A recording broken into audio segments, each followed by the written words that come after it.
All right, what is up, Macomb? It is that time again. It's 6 p.m. Wednesday night. That means it's time for the best sports talk there is in the city of, well, the town of Macomb, Illinois. We won't go as far as saying a city. I am the host, I guess, of the show, if there is one. My name is Matt. That's at LmanMatt93. You know the deal. I'm Ryan Mason, and you can find me at Mason_ILG. And Matt is the self-proclaimed host. Just throwing that out there. Okay, I'll take it. Well, I was just going to call him the host because, he works the board. But okay. I'm fine, the board operator. Right. Okay, I'm Darius, and my role here is just to talk on the mic for 2 hours. And y'all can find me at _Hawk_13. All right, so before we talk we're going to talk some NBA to start it off, obviously. The big story I'm sure you all have heard about already. We'll go through our Western sports for the week. Baseball is playing right now. That's why we do not have our Western Illinois insider tonight for baseball. He is actually playing baseball right now for the Leathernecks. Last we checked, they were tied 3-3, bottom three. Yeah, that was a while ago. Yeah, that was bottom three, so they're probably almost done by now. So that's probably not right. I say they probably got about another hour left. You think so? Yeah. So there you go. They got another hour. We don't know what the score is. We can look it up. We'll try and find it at some point today. Let's just go through what else they got for the weekend. Friday, which is May 2nd, we got track and field. They're playing UNI. It's the UNI Outdoor Open in Cedar Falls, Iowa. That's an all-day event. Baseball is taking on Illinois State right here in Macomb at 3 p.m. Baseball is taking on Omaha in Macomb at 3 p.m. And baseball is once again taking on Omaha, so that must be an all-day event for the baseball team. Or no, that's baseball and then softball is a doubleheader. So we have an all-day event here in Macomb regardless. Baseball has one game and softball has a doubleheader. Saturday then the 3rd, track and field is at Illinois State in Normal, Illinois. That's an all-day event. Baseball taking on Illinois State right here in Macomb at 12 p.m. And softball is also playing at 12 p.m. here in Macomb. They're taking on Omaha for a triple header. So baseball's got 2 games against Illinois State. Softball has 3 against Omaha. And the weekend concludes Sunday, May 4th, where baseball plays their 4th game against Illinois State right here in Macomb at 12 p.m. So that's what we got going on campus for our final weekend here in Macomb, at least for the school year. I know me and Darius, it's our final weekend here. Yes, Lord. Thank you. I agree. Jesus. I second that. Get us out of here to the fast internet and the good food. We were literally just talking right before we played the bed music to start the show about how we will be sending Ryan pictures of our Portillos. Yes, we will. This time, about 2 weeks from now, roughly, Yeah. you'll just right about now, and about a week, 2 weeks, you'll be getting some nice Portillos. We should plan beforehand. So Okay. 1 week you send it, and then I'll go to the next week. All right, just alternate. I mean, I could throw in some Lou Malnati's, deep Yeah. dish, some Giordano, something like that too. And I throw in McDonald's, even though you can still get that here. But I just like eating McDonald's, so I'll throw that in. I want to see food that I can't get in Macomb, and Okay. Trust me, we have plenty. We have plenty of that Yeah, back home. that is Hey, true. we have Smash Burger by you now. Oh, yeah. that's real good. Oh, yeah, the Smash Burger is the real deal. That whenever I make think my I've had triple, a smash burger. it's real good. It's been a while though. I think. So don't worry, we got some good food coming to Ryan via text message, so it's all good. We're going to go ahead and start the show, though, with a much more serious topic than what we were just talking about. It is Donald Sterling, owner of the Clippers, if you did not know, had very racist comments that were leaked to TMZ this weekend. Actually, I think it was Friday, right? Yeah, Friday I or think it was Saturday. Friday. And it basically said he's telling his girlfriend, which I guess he's married, but he also has a girlfriend. So there you go. He was like half his age. She's half. When you're rich, you can do that. I take it. I mean, He told her that he was mad at her for posting an Instagram picture with Magic Johnson, I believe, and that she should not associate herself with minorities or bring them to his basketball games. Right. Which that obviously, once that got leaked to TMZ, it blew up. NBA launched an investigation. I got to say props to Adam Silver for not only how he handled it, but how quickly he handled it. Because what we've seen a lot of the major sports leagues fail to do is take their time. And he did not take his time on this one. It was swift and stern. And yesterday the punishment came out that Donald Sterling is banned for life, fined the maximum amount you can be by the NBA, which is $2.5 million. And he still technically owns the team because you can't just take the team away from him. He owns it, but he's going to be pressured. It sounds like we've heard from owners, we've heard from Silver, we've heard from, to quote Chris Broussard, multiple sources that every single owner in the NBA is behind this, and he's going to be facing heavy pressure to sell. So it looks like he's going to basically lose everything, but I guess make some money back on his team. Yeah. So let's go ahead and we'll start this. What are your guys' thoughts about the punishment, and is it fair? Is it just? Should it have been more? I don't know what more they could have done. Should have been less. Just let's go ahead and see what you guys got to say about Donald Sterling. Yeah, I agree with you, Matt, that I feel like the punishment was basically Adam Silver did basically everything he could do. And so I definitely commend him. For years we were talking, before the show started, I've never really liked David Stern. And so for years, ever since they announced Adam Silver as his successor, I was always like, yes, I'm ready for him to get in. And I was always praying. And it's still early in his career, so I'm not going to act like he's going to be great forever. But I was always hoping that he wouldn't disappoint all the hope I had for him. Almost like he's my child or something. But I'm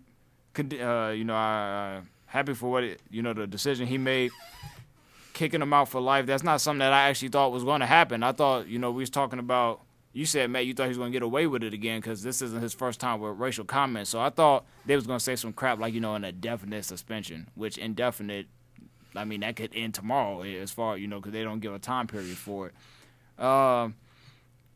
As far as Sterling's comments itself, I've actually taken the approach. I wasn't upset about it at all because, I know he was a racist before this. So, it didn't upset me. I was like, okay, that's what he is. And some other people knew. And these are people that knew beforehand what they're doing right now because it's on the public. They're jumping on it and pretending like, oh, this is a big deal. And by the time something else comes up, they'll forget all about this. So, it's whatever. But I've found people like, Bomani Jones, Mike Smith, Jamel Hill, they've been making a lot of jokes out of this. Yeah. So I've actually been finding this to be funny. Like, you don't want his girl to hang out with, black people at the games, but she's black and Mexican. Yeah. And I actually listened to the tape for the first time today. I wasn't going to, but I heard it in a podcast. It was actually kind of funny, listening to some of the audio clips. But you can't, like you said, you can't really take the team from them. And I guess the board of governors, supposedly, if they vote like a 3/4 of the vote, that they can kick him out. But he's going to fight it, I feel like, regardless. Yeah. So, you got to be ready for a fight, which of course, that's what he would do because a big part of this is that the audio comments were in private. That's not something that he said in a public place. So I heard a rumor today, which I'm not sure if it's true, but I heard that supposedly he asked his girlfriend to record conversations because he used to forget what he would say. I can't, of course, confirm if that's true. I didn't talk to my source. So I can't confirm if that's true or not. But I'm just going to go with, of course, he wanted those comments to be in private. So, that's obviously something he can use, when he takes this to court. But, like I said, I'm proud of what Adam Silver did. And I kind of actually wish a little bit that the decision, I like that the decision was quick, but I kind of wish that it waited a little bit just for this one reason. Because before the Warriors and Clippers game yesterday, I saw this plan that the Warriors supposedly had to boycott the game. They was going to let the ball tip and walk off the court. As far as I'm concerned, that's BS. Yeah. I honestly don't believe that they was going to do that. I think that now they said that because the decision was made, so now they just going to pretend they had all these plans. I kind of want to see if they was actually going to do something. I honestly doubt that they would. But, yeah, good job, Adam Silver. Racism isn't something that we should allow. I'm happy with the decision because – well, not even because I said because, but this is the thing. If we came on this – if we had a sports show immediately after these statements were made, I wouldn't have, no opinion on it because I had to have some days to, to plan my comments properly. And I was thinking, in a league today where – speaking out on gay rights, that's really something that a lot of leagues, been, saying we support gayness. So I was wondering how would the NBA punish racism, which is kind of maybe stepped down a little bit because gay rights is elevated as the number one, problem to fight.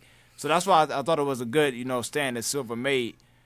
But I feel like I'm repeating myself. Good job, Adam Silver, and most of the world will forget about this by the time next week starts, and then we'll move on to something else. Yeah, I believe that we'll forget about it. I've read a little bit of the transcript. I haven't heard the audio. This weekend was way too busy for me to sit down and actually listen to it. Yeah. So I'm good with the punishment. I didn't realize $2.5 million was the most you could fine somebody. Mm-hmm. So at least I know the number now. I'm hoping that it being so quick doesn't come back and bite the NBA a little bit. I guess I'm going to play devil's advocate a little bit because I think Adam Silver needed to do something quick, and it was done properly. Yeah. But still, it's in a privacy, and then if he's going to fight, if they ask him to sell the team, if he has to fight for it, he's going to use this, and because it was in privacy, and the court shows that, and then this could come back that he sues the NBA, going like, "You should have never fined me, should have never banned me for life." But if it all comes out that he has to sell, I don't think a lot of NBA fans are thinking of this right now. He's going to make a buttload of money. Yeah, absolutely. Yeah. So how is he really going to learn? Because I don't know how much he's bought the Clippers for. I believe he paid, I want to say around $19 million, and the team is estimated to be $500 million. 500. Yeah. But they were saying even with the talent right now that it could go from between $800 million and $1 billion. Yeah, I heard that bid's up to $1 billion right now. He's going to be okay. Absolutely. Yeah. Financially, he's going to be set. I think this is where people are going to be. He's going to be okay, and I don't think a lot of NBA fans are thinking that right now. Because he got punished, because at the end of it, he's probably going to have about $1 billion in his pocket. He's definitely going to get punished and for this. they're going oh, that's going to be outrageous. I'm like, well, you wanted to kick him out, you wanted him to sell the team. He's going to get the money. So good for Adam Silver, because all I've been hearing, and it's probably because I watch PTI every day, is that Adam Silver was soft. That's all from Kornheiser. All from Kornheiser. I haven't heard about him if he's tough now. But you know what? Good, because he needed to make a landmark decision. And too bad it happened in the NBA playoffs. Yeah. And hopefully it goes away, because I think the NBA playoffs might be good. Depends on who wins these first-round series. Well, yeah. So, I mean, we'll get to that in a second. But at least for me, what I kind of found, I guess, funny from this, because we were talking before, and I told you guys I first heard about Donald Sterling back in 2009. I know it's been mentioned on ESPN a few times, but they had a cover story on him on ESPN, the magazine, and I was a sophomore in high school, nothing better to do in study hall. Sorry, Mom. And I sat for the whole study hall period, and I read the article on him, basically saying how he was a racist, a terrible owner, disliked by basically everybody in the NBA. But, I mean, you had to keep him around. He's one of the most oldest owners. He's been around. He's one of the most tenured owners. He's around since 82. He is the most tenured, So, I mean, obviously he has some of the most power, the most veteran of the owners. And basically it said the Clippers suck because of him, because he doesn't want to spend money, he doesn't care, and he's a racist ultimately. And there's talking about how he's the worst person in the NBA. And that's when I first heard about Donald Sterling. And when we were driving back from St. Louis is when the comments broke, me and my girlfriend. And I was not surprised. She was like, "Oh my God, what is this? How could you do that?" I wasn't surprised because I knew who he was after reading that article and hearing about him over the years. So that's the first thing. And two, what I find funny or ironic about the situation is he's a racist in a league that's like 85% black, which, I mean, that makes a lot of sense. But what I've been reading a few articles and watching some of the stories, and apparently, though, why he hasn't been in trouble before, it's because he's done a very good job at covering his tracks, both legally and if you want to come at him for being a racist, he's always come back with, he's always had hired some of the most African-American head coaches, the front office. I know Darius brought up the whole Elgin Baylor thing, who ended up suing him, I believe. Yeah. And Elgin Baylor lost in court the lawsuit, but he's been one of the top when it comes to affirmative action type programs, and I think he's always kind of done that just to cover his butt and stuff like that. But I ultimately think it's good that he's out. And what I've been saying now, looking at it, if he does have to sell the team, at least for a basketball standpoint from the Clippers, this is the best thing to happen to him. Because until Chris Paul, Blake Griffin, and them got there, the Clippers were garbage for 30 years. And now that you have an owner, you get rid of an owner, you're going to get an owner who cares, who wants to make a difference, obviously, to replace Sterling. We've heard P. Diddy, Oprah, Magic Johnson, all these guys. But you're going to get an owner who cares, an owner who wants to build a winner, at least. Whether it happens or not, we'll see.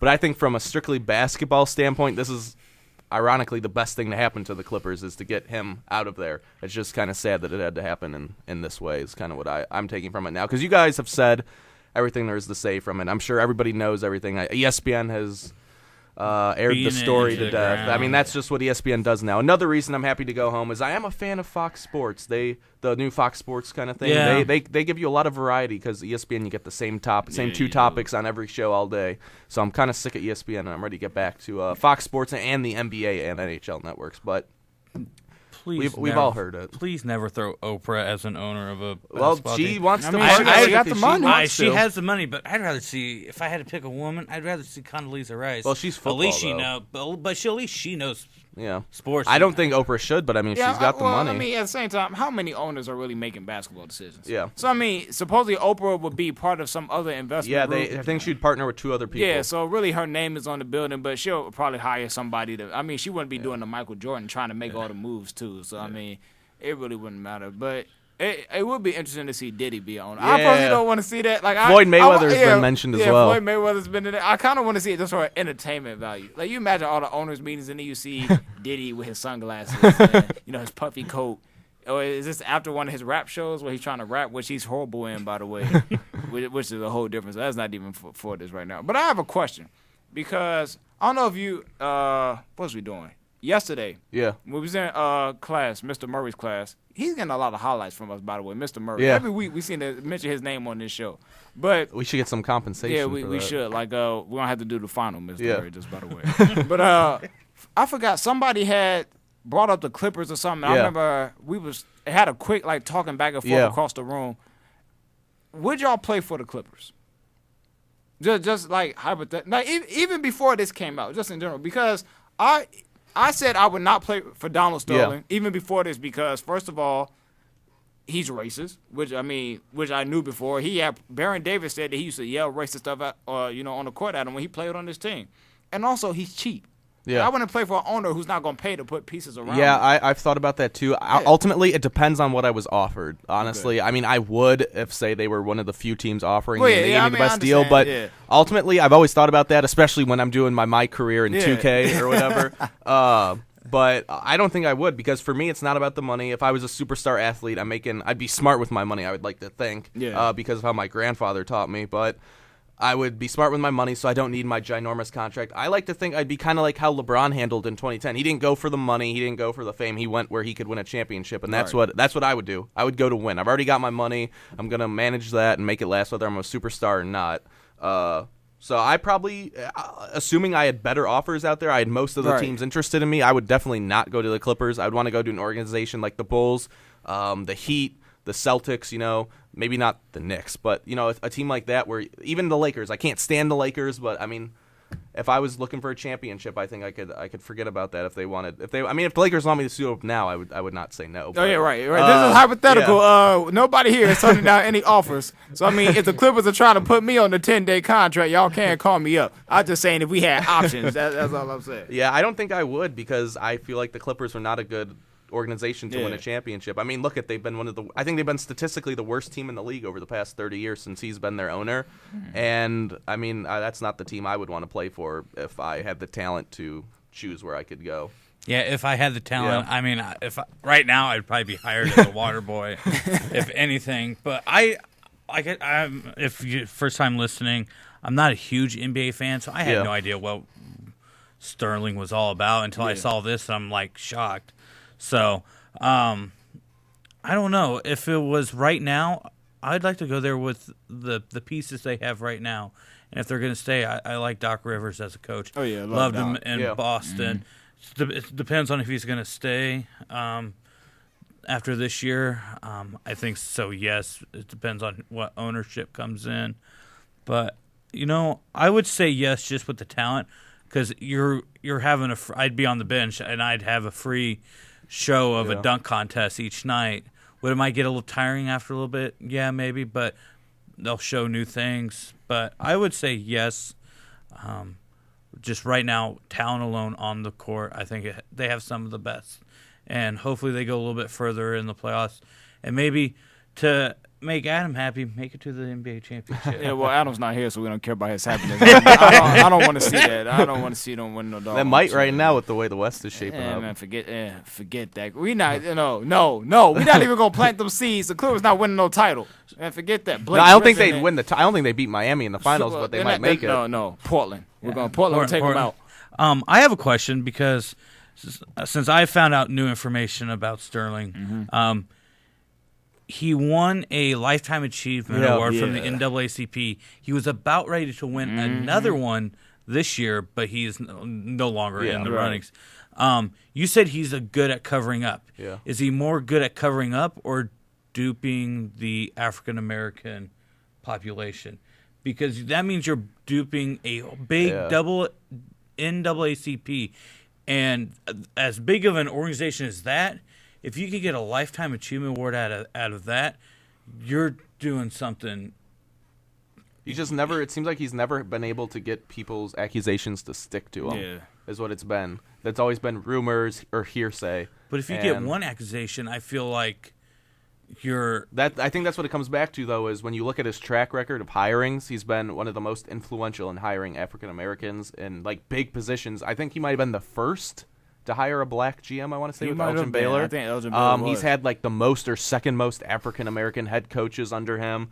His front office is one of the most heavily populated by African Americans as well. So I think that played a big reason into it as well. And his housing projects, I was reading a little bit about it. It houses a lot of minorities. And I know he had problems with Koreans in housing, but I mean, he's able to play it off as he's like, oh, I'm making affordable living for the poor communities, the poor minorities in these areas. And I think just stuff like that, that's what he's been able to spin off, I believe, is what it looks like. Well, maybe he's duping maybe some people in the black community, but it seems like the people who know are not really in position to really fight him on it. Because you talk about the housing. That's one of the biggest problems with Donald Sterling. He made racist comments about the housing, that black people smell like vermin and they stink up the room. And he made similar comments about Mexicans. Mm-hmm. And this was years back. And it's almost like people ignored it. That's why I asked if you would play for the Clippers. And the important thing you said was that you're not a big time basketball fan, which I respect that opinion. But for guys who are in the league, how don't you know? Like, you got to do your research before you just. That's different if you're drafted somewhere. Mm-hmm. If you're drafted by a team, that's a whole different story. But to choose to go there, like I can't go with that at all. But I think he's probably duped some people in the community. Yeah. But I think people who know, like I said, they're not really in position to do too much about it. And also, I just want to say for the record, Doc Rivers yesterday said that he feels bad for Sterling's wife. Sterling's wife had a part to play in that housing discrimination thing that people are not really. Because she was sued also in the paperwork. Because she pretended to be a government official and would go in there, and she told her assistant to make sure and mark down if people were minorities or not that were living in certain places she was searching. So I don't feel bad for her either. If she I mean, even if she wasn't a racist, she had to know she was married to one. Yeah. So I mean, and I think they've been married for a while now. So I mean, come on now, that the whole thing is just stupid. It's a whole big triangle because I think the reason any of this even came out is because Sterling's wife is suing his girlfriend. Yeah, that's what I heard was it's not the current girlfriend, it's an ex-girlfriend because she had embezzled like $1.3 million from the team, and then Sterling sued her and I think won, and she had apparently some famous words leaving the courtroom like, I'll get you back, and this is apparently it, because that was it was the ex-girlfriend who embezzled money, why she's in the box with you or wherever it was, I don't know, but she recorded him, and she's the one who purposely leaked it to TMZ. That's what I've read. And this is why I'm saying that Adam Silver maybe being quick might come back and hurt him in the butt, because what happened? Because it's going to go to courts no matter what. If they found out, if for some reason some court finds that NBA is in the wrong, I just can't imagine what's going to happen. Our players and coaches just going to say, "See ya, you can put your D-League players up or fine players, throw money at them because we don't want." It's opening up. I like quick decisions, like you said. Most other teams, most leagues wait a while. Yeah, and they're not quick. I just think this is a little too quick. What's interesting, though, about it is one of my roommates made a good point when we were watching the press conference, and Adam Silver is actually a lawyer. He was a practicing lawyer for many years. Yeah.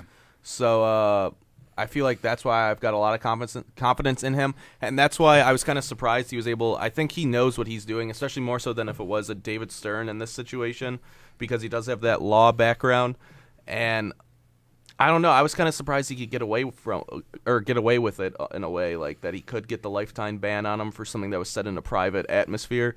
But I don't know. It seems like he knew what he was saying. He's got all his own tracks covered, being a former lawyer, and that impressed me a lot. Yeah, Stern was a lawyer too, and I also have a problem with Stern because he could have stepped up and punished Sterling in some way. It had to be a lifetime ban, but he could have did something. But I never saw him step up to the plate on anything with this. But I don't think that this can come back necessarily to hunt the NBA. I think if Silver would have said yesterday, we're taking the team from you, I think automatically that would have been a problem. But I think banning him from the league, that is more of a you're not following our bylaws. So I think by that they can't really be punished by that because he has support from the other owners, at least not all of them that we know of, even though he said he does, but at least the ones I've heard, that's out in public from Houston, Michael Jordan of the Bobcats, Mickey Arison in Miami, Mark Cuban. He's had support of those owners. So I think that's just a following of the bylaws, and he didn't follow those. So I don't think that Sterling can necessarily bring that up in court. He can't get rid of the ban. The only thing I think he's going to fight is when they vote on him having to take the team. That's the thing he's going to fight on. Yeah, because I think I'd agree with that. He can't really do anything else other than fight for his control of his team. Yeah, because it's up to the owners, and that's smart by what Silver's doing. He's not doing it. He's making his peers, I guess, seeing if they want him in. So it's going to be interesting, and hopefully it's settled by the regular season next. Yeah. If not, then I don't know where you go because you still have him in control, and you're going to keep on losing sponsorship after sponsorship. Yeah. That's going to hurt the team. And they're going to lose free agents and good players. I think it's weird that Kia is dropping the Clippers, but you still keep – they're still going to keep Blake Griffin. Yeah. Same with State Farm. Yep. I just don't know how that works out. I mean, especially with protesting going on. I don't know how Blake Griffin can. I just don't know how that's. I'm not a marketing major or whatever, or advertising, but to me that just seems weird. That I know you're keeping them because they're big with your sponsors, but if you're going to drop one, what are you supposed to do? Still wear your Clippers stuff, or are your sponsors going to say you need to wear less Clippers stuff right now until everything's? Well, the thing is, neither one of them wears Clippers gear in any of the commercials now. So, I mean, it's not like it's really going to hurt them for that, standpoint. So I don't think that's really going to do too much for them. And I kind of wonder that maybe Kia and State Farm had sponsorships with the Clippers because of the players they already had deals with. Yeah, I think so. I think that might have been how that was. So maybe they're just taking it from the team. And who knows? Maybe they might come back when a new owner, is in place. So I don't really know what they'll do with that. I think, though, we can move on to the playoff series because this has been about a half hour of Sterling talk. It covered enough time, yes. Yeah. That's kind of what we were hoping for. But I know there's a lot of stuff I know Darius really wanted to talk about, and I've seen a couple of the games that the two series I really wanted to talk about personally was, of course, OKC and Memphis, and also I really like the San Antonio and Dallas one. I know Darius and everybody else has really been talking about OKC as well as the Portland-Houston one, with Portland really giving a strong showing.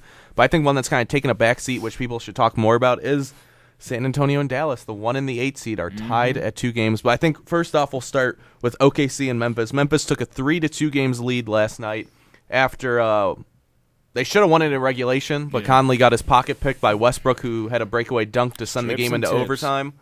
And then in OT, Memphis had the lead, and Durant could have tied the game with a free throw. The whole Joey Crawford thing came out, but regardless, this is a 90% free throw shooter who missed his second free throw and then missed the go-ahead 3, which honestly I think that's on Scott Brooks. I mean, the best thing you can draw up in the timeout is a Kevin Durant fadeaway 34-foot 3. Ibaka looked like he got the tip to win it, but it was clearly on review. No good, didn't get it off in time. And the Memphis Grizzlies have gone up against the trendy pick to win the title this year. They're up 3-2. They can close it out Game 6 at home. I kind of think the Grizz are going to close it out in Game 6. They've played really well. Tony Allen has given Durant problems all series long. Darius, you said before the show, Durant even admitted it in the middle of a series. So what do you guys take away from what you've seen in this series? Well, first of all, let me start this off by saying, if you listen to C4 Sports, hopefully your memory is good. And way back in October, we did an NBA preview show, And on that show, one of my bold predictions was that Oklahoma City, if they didn't make a major trade, they were going to lose in the first round, and it was going to actually be to the Grizzlies. I don't know how in the world I was accurate on that. I'm not even like bragging or boasting, taking any credit. Just somehow that just worked out. So I just want to highlight that though, just real quick. But let's go ahead and get to this series. I got 3 key numbers for y'all right here. Russell Westbrook in this series, 18% from 3. 0%. This series has went to 4 overtimes. He's shooting 0% in the overtimes, all of them total, and he's shooting 25% outside the key. But yeah, he took 31 shots last night. He had a triple-double. A triple-double, yeah. Yeah. Even after round and got a triple-double. He really did it, like Ice Cube said. He actually did take it. Man, I don't.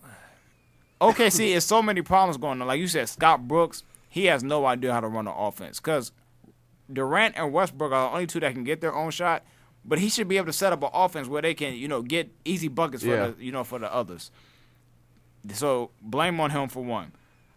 Kevin Durant deserves blame. He has to learn how to post up. We saw LeBron do it, and we saw LeBron. He started winning titles after he did it. That was a big criticism. That's why they lost in 2011 because he didn't want to go in the post, and that's what Dallas was making him do. And then he goes to the post. On him. He wasn't posting. I'm like, come on, bro. Then he goes to the post, wins back-to-back championships. Exactly. And he's been unstoppable. Exactly. So Durant's gonna have to learn to post up. Of course, he doesn't have the same strength as LeBron, but he has the size. He could do kind of the MJ, even Carmelo Anthony post, like work the high post a little bit. Do something, but shooting those pull-up threes all the time is just stupid. And then, of course, a big part of this blame is Russell Westbrook. And I mean, y'all tried to tell me when he came back. Y'all told me that he was doing too much. I tried to ride with him. I don't know why. Because I'm not even necessarily even a fan, and his clothes are definitely just stupid what he wears. But I like his aggressiveness, but it's almost like, him and Durant, they hurt each other because Durant is not aggressive enough to yell at Westbrook, and Westbrook is too aggressive to not realize sometimes I need to calm down and pass the ball to other people. So this is crazy how losing – like you said, even if we didn't have them winning the title, we at least had them in the conference finals. Yep. So losing in the first round is almost like you think they got to change this team up next year. And how about that? Because, I mean, Durant's the consensus MVP pick, but how about going, what was it, 07 Dirk was the last time? Mm-hmm. He's got a what? Where does he even get the MVP? They don't even have a ceremony for him on the court. They don't. They got. And this is your consensus MVP, then I mean, as a LeBron fan, I'm kind of chuckling to myself watching that. This is crazy. And I saw a tweet yesterday that if you look at the 3 main awards, Defensive Player of the Year, Most Improved, and MVP, none of them either got to the playoffs or made it out the first round. Yeah. And it's almost like they didn't look. Well, besides Dragic deserved it, but Joakim Noah don't look like he deserved Defensive Player of the Year. Yeah. Oh, yeah. Kevin Durant. Last year when they lost to Memphis, everybody said, because he didn't have Westbrook. You got Westbrook this year. What's the problem, dude? Tony Allen shouldn't be D'ing you up like that. You have like 5 inches on him. Yep. You can just shoot right over him. And this is what I said to you guys, too, before the show, the games I've watched. Mm-hmm. Tony Allen, I mean, he's a terrific defender. Yeah. He deserves all the credit in the world. But really, a lot of the time what I've seen, he's just outworking Durant. Yep. Durant doesn't want to work. Durant throws a lazy pass. Allen's got his hand in the passing lane, knocking it away. Durant doesn't want to. He just wants to reach one arm back for a pass. Tony Allen throws his whole body at it and is able to knock the ball off Durant and goes out of bounds. It's just, and then Tony Allen's right there doing the kind of the Joakim Noah, just clapping the hands, yelling, pumping up the crowd, and Durant just doesn't look interested. Not to say he's not, but from what I've seen, from when I've watched the series and taken a break from hockey, Tony Allen, really what it comes down to at the end of the day is he's outworking Kevin Durant. Yeah. And that's something you don't want to see from your MVP of the league right now. Yeah, so I agree with you 100%. I hope Memphis closes it out tomorrow. I love how these playoffs are going. There's a lot of upsets that seem to be happening. Only problem is it looks like Miami is just about to cruise to this third straight title. You never know. Maybe Washington gives them problems. Maybe. I don't know. I mean, this year you never know. They have size, but you're right. We never know. But as far as right now, Miami is chilling. They got the sweep on the Bobcats. They can rest up. Yeah, man. And they got better every game they played against Charlotte too. And I don't want to see them. It's not that I don't want to see them win. I want to see them have a challenge. Yeah, and like last year they had to claw their way through Indiana or even through Chicago. Right, it was a tough 5-game series. They had to claw their way through Indiana in the same way. They had to really dig deep against San Antonio. It doesn't look like they're going to have that challenge, which, I mean, it isn't their fault. They can't determine that other teams not playing how they are. But, I mean, besides that, man, I love how these playoffs are going right now. But, OKC, go ahead and lose in the first round because I already, heavily promoted that video from October yesterday on social media. So don't make me look wrong now. So go ahead, Memphis. Go ahead and close it out. Handle your business. I've never seen a player take so much away from an MVP and scoring champ. Yeah, that's true. Yep. And is Westbrook's most of his shots stupid shots? Yes, and the ones that I see, and when I turn it on, I'm going like, why are you shooting? And I'm like, I turn it off because I'm just upset seeing it. When you have Durant scoring champ, I think he's 2 or 3 times in a row scoring champ. He did 3 in a row, and then he lost last year to Melo, and now he won it again. He has 4 in 5 years, and he's the first player to do that since Michael Jordan. Yeah, and you have somebody that doesn't deserve to shoot the ball that much taking over your team. Yeah. I think it's just Durant is not strong enough to tell Westbrook to quit, and it also needs to come from the coach. And I'm seeing Scott Brooks will not be a coach after this year, even though they had a great season. Yeah. If you can't manage to tell Westbrook to shoot less, and maybe we'll see both of them go. I think it would be a better team if they got Westbrook out of there and brought somebody in that could complement Durant. I just don't get it. I don't get how Brooks can't tell him stop, and how Westbrook can't see it himself and Durant can't tell him to stop, because it's been years. This has been years of criticism on the Thunder. You want stats. Yeah. It's all about stats. And that's hard work is no longer part of the NBA to me. Yeah. That's why I left watching it, is because you want those stats. Because Westbrook's probably when he goes home, and I don't know if he has a girlfriend or wife, he's probably smiling, goes like, hey, guess what? I scored more than Durant. He's going to be MVP. Well, I don't think you could say that about the whole NBA. I think you're right about the Thunder, because I think Darius I think you retweeted something, or I saw something on Twitter against one of their big losses to Memphis where in OKC it's just worrying about getting your own stats, doing your own thing. I wouldn't say that about the whole NBA, because we've seen the Heat. Not the whole. The Heat have worked San Antonio, but you have those teams, but they have that. The teams that aren't stat looking are the ones that have a veteran person, like the Spurs. Yeah, it could be either one of the big three that they have, and it might be Splinter or Thiago Splitter. Yeah, be like he got that. kicked in the face. But see, now I instantly remember why I was defending Russell Westbrook, because on this show we put too much blame on Russell Westbrook. Most of this blame, more than anybody, is on Scott Brooks. Yeah. Part of the reason that Westbrook shoots too much is because Brooks is not a good coach. Like, I agree with you, he should be gone. They need a real coach in there. And so you talk about the Spurs. The Spurs have Popovich. You look at the Celtics in the past, they had Doc Rivers. The Clippers, DeAndre Jordan's having the best year of his career. Doc Rivers. They don't have a coach with a real system. And you look at Shaq and Kobe. It took a while for them to win until they got Phil Jackson. Yeah. They needed a system that could help them win. And another reason why Westbrook shoots too much is because Durant, not only does he not fight Westbrook, but sometimes I've seen in this series, he's not trying to get open. Yeah. They will come down the court, and there's only 2 dudes who can get the shot on their own. It's Westbrook and Durant. Durant, I get Tony Allen. You said he's out hustling him. He's making them tired, I guess, because Durant will stand in one spot and look at Westbrook. I'm like, dude, I've seen that too many times. The games I've watched too, and I've watched basically all the overtimes and fourth quarter times. I've looked at my roommates and I've said there's too many possessions where Durant stands at the top of the key and just holds his arms out like this. Like, he just holds his arms up and he'll just stand there. He won't even move or try and get open. Then it results in a Westbrook step back 40-foot 3-pointer air ball. Right. And it's just Durant's just standing there. Exactly. So Westbrook is taking dumb shots, but part of his dumb shot taking is on Durant not getting open. And so I don't agree that that Westbrook looks at stats more. I respect 100% the energy and the way that Russell Westbrook plays. Sometimes it's a little bit too wild, but I'd rather have that any day than somebody who's not active enough.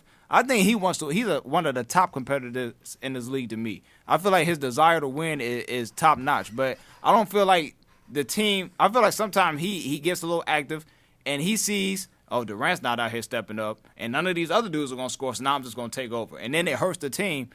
But at the same time, when your coach is not doing anything, and when your star MVP player he's been inefficient in every game.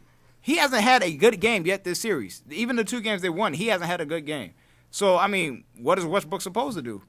I mean, in my mind, I'd probably be shooting too. And so, I mean, he takes a lot of dumb shots, and I think that's the problem. Yeah. And then he shoots more than Durant. That's what the big issue is. He shoots more than him in some games. And it's within like 6 seconds of the shot clock. Yeah, well, yeah. There's a reason why they give you 24 seconds. Yeah, absolutely. I agree with you on that. And Durant doing the same thing, though. They played Memphis 2 games ago. I remember Westbrook missed a wide-open 3 to tie the game. They got the rebound, a new shot clock. Yeah. Kevin Durant is 5 feet behind the three-point line. A man is on him as close as his mic is to my face. He doesn't dribble. He doesn't even look to pass. It shoots and just misses the shot. Or how about I think it might have been the same game where they could have won it in regulation and Durant had 2 seconds. He could have taken 1, maybe 2 dribbles, and he tried the fadeaway 3 with 2 guys in his face, and he missed the rim entirely. Like Durant should be out here passing like Westbrook. Yeah. At least Westbrook had 13 assists. And I'm not trying to defend Westbrook is playing smart because I feel like he's playing dumb. But I feel like he gets too much of the blame. Just like with Houston, y'all know I can't stand Dwight Howard. Yeah. Can't stand him. But he gets a little bit too much of the blame in this series. James Harden is playing like crap. Yeah. So sometimes we look at players and we don't – it may not even be that we don't like them, but they're easy scapegoats. And sometimes, they do stuff that, like, just from the way he dresses, Russell Westbrook just looks like an idiot. So, I mean, but the way he plays, he doesn't necessarily have help. So he needs to help the situation, but he needs people also around him to help him too. Yeah. So that's why I say the whole group is under fire. I think you make a good point because we're going back to seeing – I think Durant's taking a step back in these playoffs because why I was so happy with Durant's play and ultimately why I gave him my MVP wasn't because of the scoring. Right. It was because of everything else we saw. Exactly. I said he played more, quote, like LeBron where he just did everything. Exactly. He did everything his team needed. He was the guy who facilitated the offense. He was the guy who, dribble, kick out. He was finding his teammates. He was rebounding the ball. Right. He was playing actively on defense, and now we're seeing Durant like he's always been, where he's just kind of, the scorer, and I don't see him being too engaged in the offense anymore, where he's doing anything other than scoring. He's just trying to get his own shot, it looks like. He's not facilitating his teammates. He's not crashing the boards. He's not running the defense anymore. So, I mean, I think he's kind of taken a step back in the playoffs because that's what I've seen. It's just the Durant we've seen before now, and I think that's why he's really struggling because his shot isn't there, so he doesn't know what to do, I think, is what we've seen. And my question is why? Because we saw it during when Westbrook's not in the games, and that's where I think he earned the MVP. Absolutely. What is it? You think that you have another player, the complement player you need. Yeah. Is it just that does he just not like Westbrook? I don't think he has the heart. I think he relies on Westbrook too much. Does he show that heart when he's not there, and then because he has to? I think he feels he has to, and then when Westbrook's there, he's used to West. I think he's honestly he might have the beta dog mindset where Westbrook has the alpha dog mindset in OKC. Because when like we'll compare it to the Heat just for the sake of it's easy. Right. When LeBron he sat a few games and Dwayne Wade, I think 2 of the games LeBron missed. Dwayne Wade had like 33 and like 35 points, but then LeBron comes back and you see Dwayne Wade go back to that secondary role, and Durant's kind of acting as Dwayne Wade in this situation. When Westbrook was out, he's like, okay, I got to do everything, and now that Westbrook's back, he's apparently comfortable and fine with taking the second most amount of shots on the team. Apparently, as the NBA's leading scorer 4 of the last 5 years, he's okay with letting Westbrook take the role on offense. And it's crazy because, just to make another comparison, Kevin Durant is the Michael Jordan and Russ is supposed to be the Scottie Pippen. Yeah. And that's how their numbers actually look. But when you look at the mindsets, it's switched. That's why I said earlier, I feel like Russell Westbrook is really the leader of that team because mentally, he's the one that I see yelling at other players to get in line, even when sometimes they don't make mistakes and it's on him. He's still yelling at them. I don't see Kevin Durant. He's quiet. And it's not always to say that quiet guys aren't leaders in the locker room because sometimes they are. Personally, I like guys that are gonna get loud. That sounded cool. I like basketball players. I like my basketball players to get loud. Remember, we still like the ladies in here. Don't take that a little twisted. But I'm gonna interrupt my own comments for a minute because our homie Adam has arrived like a superstar should into the building. So I want to ask you, what do you feel are the problems with the Thunder right now? I think actually number one is Tony Allen on Kevin Durant. I think Allen has bothered people before in the playoffs. Whenever he's in there, he's the stopper. Yeah. And I think even with Durant's height on Allen, I want to say Tony Allen's about 6'4". Yeah. And Durant's 6'9", 6'10". It shouldn't be a factor, but I don't see Durant posting up that much. Right. And I feel like he should much more. Absolutely. And I think that's where you're going to need to see improvement. LeBron teamed with Hakeem in the summer. and I think Durant should do that. Absolutely. Other than that, I would say too many shots, too many perimeter shots too. I think Westbrook had 30 shots yesterday. Yeah, Durant 31. had about that same. He had a 31, and Durant had 24. Yeah, it's just, and it's not efficient basketball. It's not. I mean, they're not moving the ball; they're just trying to go up there and ISO. So I think those two combinations, Allen and the lack of efficiency, are the main two. Yeah, I think so. We'll actually get your baseball inside when we switch over from NBA. We'll talk some Western baseball because you guys, I know you're coming back from a game that we had today. So if you do want to hear Western baseball, it's a little inside source. Be sure to stick around in the program. It's coming up next. I think we can move on though. We'll do Darius' series next. We'll do Portland and Houston with Portland up 3-1. They play tonight, right? Yeah. And Portland can close it out tonight in Game 5. I haven't seen too much of this series personally. I've seen a couple of the games. I've seen a couple of the endings as well. So Darius, go ahead and start this one off for us. The Portland Houston. It's been a tough series because all the games have been close. And really, realistically, you could say that Houston should be up 3-1 right now instead of Portland. And at the same time, you could say that Portland should have swept them because in Game 3, I believe it was, the D-League player, VCU, Troy Daniels, came in and hit a 3.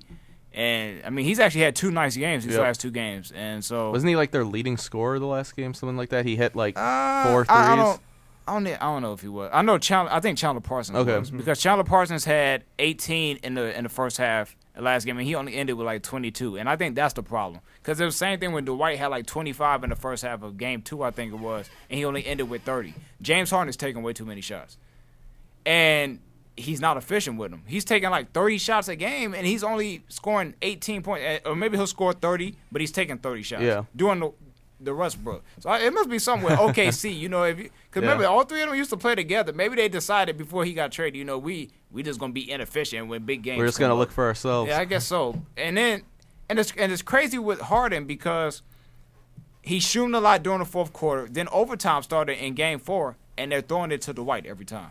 The first 5 possessions of the game, James Harden's not touching the ball. It's kind of like, okay, the whole team is kind of confused, looking like, what are we supposed to do now? See, that's something I've questioned for them, and I've questioned basically every Dwight Howard team he's ever been on. It's an identity crisis because Dwight Howard's kind of the throwback, He's the anomaly now where you don't see too many dominant big men, especially on the offensive end. Exactly. So that's what I thought when they have James Harden, this great perimeter player, as well as Dwight Howard. What type of offense do you run? Because you can't just pick and roll them every time. I don't even think James Harden's the guy you want running the pick and roll. Yeah. So how do you incorporate both of those guys effectively and efficiently into basketball? And I think you're seeing that struggle come out. They have an identity crisis, and it's costing them a playoff series. Yeah, but I really hope that Portland closes out tonight because I don't think they can afford to lose this game. Even though they're up 3-1, it's different when the Wizards were up 3-1. Even when they were up, I was like, okay, the way the Bulls play, they don't have a score that's going to win them 3 straight games.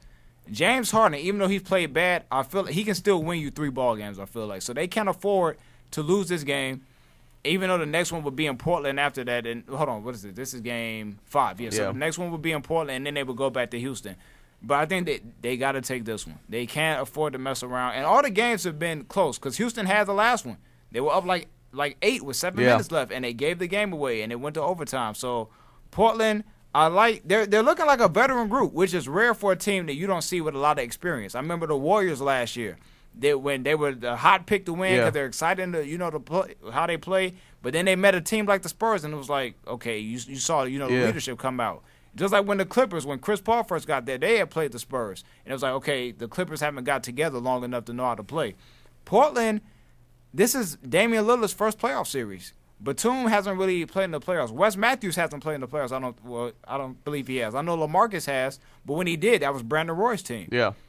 Houston, all their guys have been in the playoffs before. James Harden's been to the finals. Dwight has been to the finals. They have 2 guys with major experience. And experience, this is a rare moment when experience is not winning. Yeah, and I know James Harden's made big shots in the playoffs before, too, especially back at OKC. Yeah, and see, but I've come to the decision that James Harden is not primetime. He's not. The finals, when they played, he was invisible versus the Heat. And right now, he's basically invisible right now, and he's horrible on defense. Yeah. He might be the worst defender in the league. he gets burned by every time he tries to do that little rondo where you reach behind the back and it doesn't work for him. I mean, that's what I do when I get tired at rec ball. That's exactly, and I'm not gonna lie, I do that sometimes too. And then sometimes you hit them and they don't call foul, and then after you score, you tell them, "Oh, you could have called foul." Yeah, but I mean, that's kind of how it goes. Exactly. But Harden is horrible on defense, and Houston is falling apart. And it's crazy because I did pick Portland to win this series because y'all know Dame is my guy, but I thought it was going to go like 7. It's almost like Houston basically has gotten swept because Damian Lillard was like an inch away from hitting the game winner in Game 3. So it's crazy to see, but I'm happy to see it at the same time because my stomach was hurting during Game 4. I was getting I was getting amped up, and I was like, man, I should sign my papers, for me and Portland to be married as my favorite team. But I'm not going to do it because I remember when AI was on the Sixers. And I remember before he even got traded, Tracy McGrady was on the Magic. And this was a time when my brother had liked basketball still. And he got traded. And my brother was like, you know what? I don't like the Magic anymore. And I said to him, you out of your mind. How dare you stop liking the team because a player left? And then AI got traded to the Nuggets. And instantly, I was gone. It was almost like I was on the plane before Iverson was. It was like, so I understand it's a players' league kind of more than anything else. Yep. And so if just magically for some reason Dame was to get traded next year, I wouldn't like Portland no more. So we ghetto married right now. I understand. I'm the same way with LeBron too. It's crazy. So it's almost like we shacking up, but ain't no paper. We don't have no rings. So me and Portland, we in this. That's just kind of how it works right now. But I hope they. I know exactly where you're coming from. It's a tough relationship. We're together but complicated. That's our Facebook status. I understand. I understand. I'm going to pull the Tony Kornheiser and say that it is out in the West Coast and it's way too late for me to watch those games. But I had more confidence in them in Game 2 than Mr. Portland or Mrs. Portland. I don't know what you want to put. I don't know if you're Mr. Well, with the hair right now, it's Mrs. Portland. No. Hold on now. No, this is like a lion's man right here. Okay, we roar loudly right here. We always the man in this situation. But I want Portland to win just on, and I'm just looking at stats right now. When Lillard. Sorry. Oh, my God. No, you didn't mess up his name. Aldred are 25 and 35 apiece when the top two players are Harden and Howard are 27 and 27. So right there it shows me that your best two players, even though they have Parsons there, that helps out with the average also. But I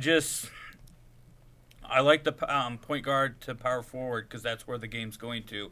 It's not that center anymore. And just hack a Howard at the end, and it's going to help you in a close game, hopefully. So I'm going to go with Portland. That's all I'm going to say because it's on the West Coast.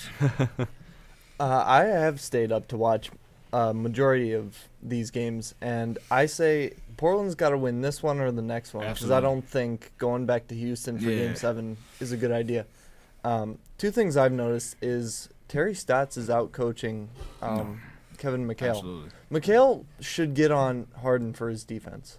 He should demand that he play some, or else he benches him. Right. But you don't see any of that. And two, I think you pointed on it, the experience or the lack of experience of Portland kind of propelling them. And you saw that with Kentucky this year. Yep. They're kind of like, they don't know they're in the moment. So I just think Portland's going to do it tonight because I feel like with Houston, there's not enough ball to go around. Parsons got to get his shots. Beverly has to get his. Dwight's got to get his touches. Harden's going to jack up 30 every night. So if we were playing with 3 balls, fine, Houston would win. But there's not. And I don't think they've gelled together quite yet. And we said that with Dwight in L.A. Yeah. Well, he never got the chance to gel. So we'll see with Houston going forward. I think Portland locks it up tonight. Yeah, I think so. I got to go with Portland in this one because going off what you guys said is Houston has a big identity crisis, I think. And just all year I've wanted to ride with that bandwagon because that's my 2K team and everything. But I don't know. They just, like you said, Adam, they can't get the ball around for everybody. And they have not clicked together as a team yet this season. I don't see it starting tonight. So I'm going with Darius's, I guess, wife, Portland. I got the Blazers tonight in Game 5. So it should be a good one, though. I think. I hope so.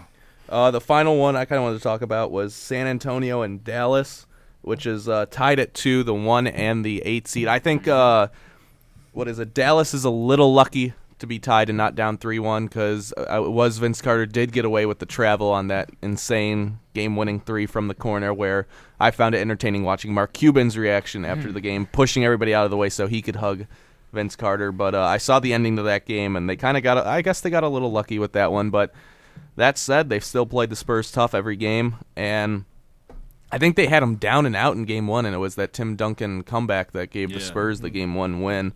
He had a big game, so I'm really surprised because I thought the Spurs were by far the best team going into this. They were my championship pick, same here. And I am utterly shocked to see them struggling against Dallas. I mean, I'm a Monte Ellis fan. I always liked him, especially back when he was at Golden State, but I always thought he was going to have the same problem we're seeing right now from James Harden. I thought he was a bit didn't take the best shots, trusted his own talent a little bit too much. It was a bit of a selfish player, didn't play good defense, but he's been balling all season under the radar, and he is having a heck of a series right now. The same with Dirk. We've seen Dirk. He had a rough year this year, I think, on the whole, but he's turned it around for the playoffs. He's hit some big shots and some, I guess you could just describe them as Dirk shots, his little fall-away tough Jays. And I've seen, this is, other than the OKC series and the Bulls series, this is the one I've watched the most, and I mean, it's just been a lot of fun to watch the Mavericks play, and the Spurs are what you thought they were. I mean, they are the Spurs.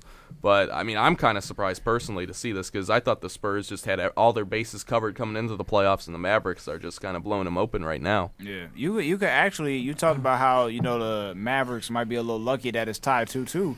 You could say Dallas should be up 3-1. Yeah. Because I believe they were down 20 the last game, and they came back, and then DeJuan Blair had got thrown out, and they kind of messed it up. And then he was suspended for today's game, which, once again, the NBA is soft. It's just like when they suspended Nene for that game. I'm like, first of all, Adam Silver, that's another thing you need to ban. So you already banned Donald Sterling. Let's ban the dress code, and then let's ban all the softness out the league. Let's get rid of those. But like you said, Monte Ellis has been playing well. And I'm still waiting for Dirk to have that Dirk game because he kind of has been struggling. He hit a few shots down the stretch the last game, but he's been struggling a lot. And I don't know if he's going to have that game. I kind of want – even though, just like you, I picked the Spurs to win, I like seeing the upset picks win. So I kind of want Dallas to win this series. Right now they're losing by 1 with 4 minutes left in the second quarter. So I hope they get it done. Now, let's talk about Vince Carter for a little bit, or Grandpa Carter as I call him. 2001 – Game 7 versus the Philadelphia 76ers and what was then known as the First Union Center Eastern Conference Semifinals. The Toronto Raptors were down, I believe, 87-88. And Vince Carter got the ball. They had an inbounds on the sidelines. He got the ball, hit a pump fake. Tyrone Hill flew by him, had an open shot, and he missed it. And the Sixers won. AR ran down the court. The camera was on. Yeah. And then that was the same year, the Sixers went to the finals. So, now, since it's appropriate for Vince Carter to hit that type of shot because I don't have any support within it, you see how he hit it. Because, once again, this ultimately goes to the theory that when I support you, you succeed. So, have y'all seen that movie, The Sixth Man, with Marlon Wayans in there? Where it's a movie that you've seen, The Sixth Man, when, I believe his brother dies or something like that? Yeah.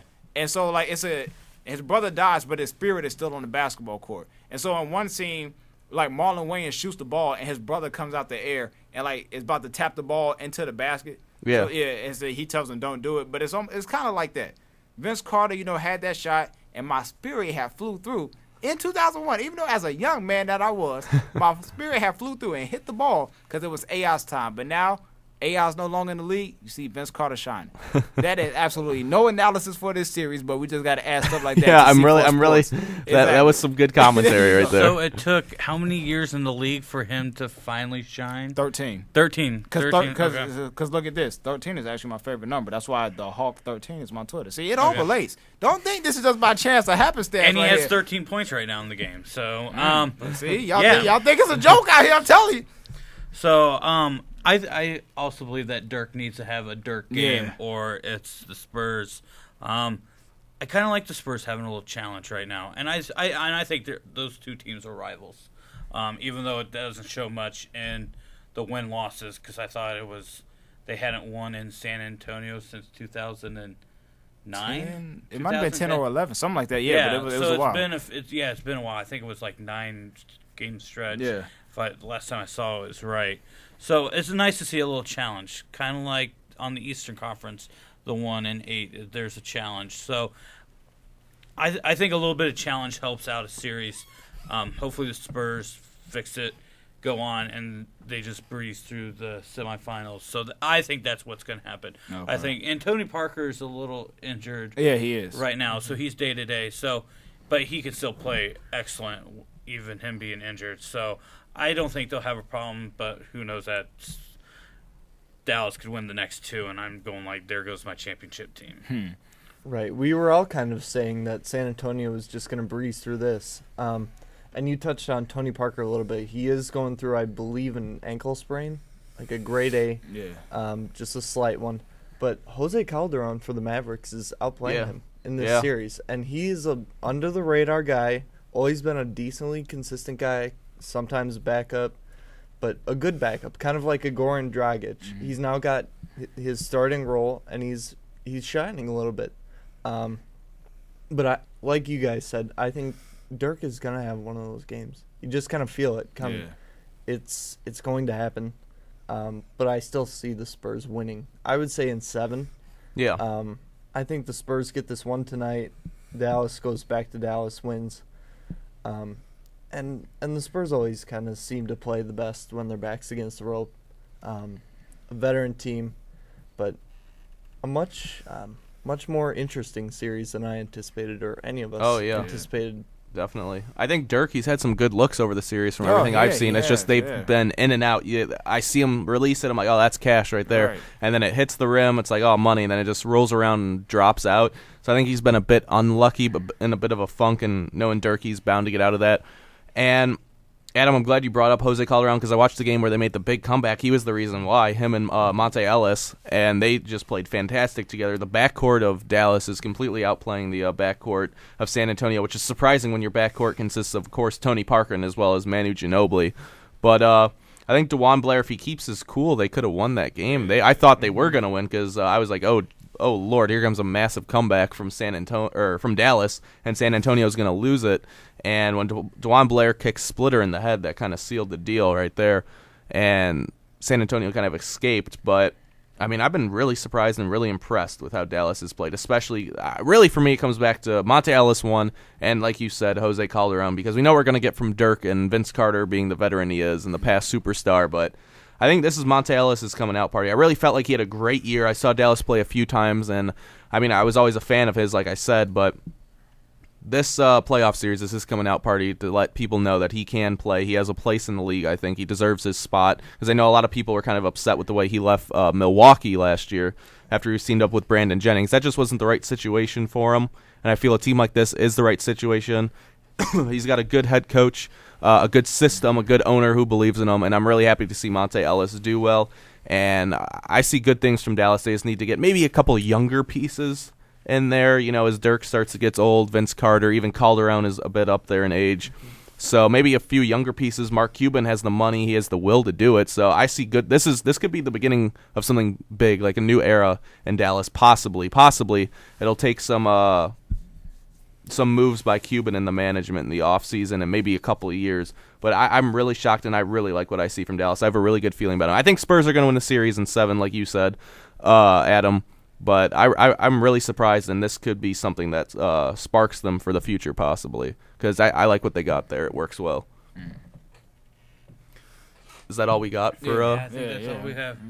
All right, so I think we're gonna go ahead and take our first break. But when we come back, if you are a baseball fan, if you're a Leatherneck fan, then we have Adam in the building, and he is our baseball insider. So when we come back on C4 Sports, it's Western baseball, and then we got some playoff hockey to talk about, and then we're out of here.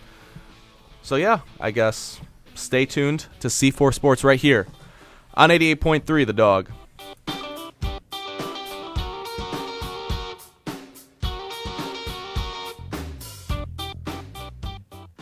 I knew I was stuck at this kid's house for the night, I decided to just go to sleep and get the night over with. But those guys came into the bedroom and got into a massive pillow fight. Let me tell you, it's not easy falling asleep when a sweaty little kid falls on you every 5 seconds. Even after the lights went out, Raleigh and his friends stayed up. A bunch of them snuck up on me to try and pull a hand in a bowl of warm water trick. Well, that was enough for me. I went downstairs to sleep in the basement even though it was pitch black.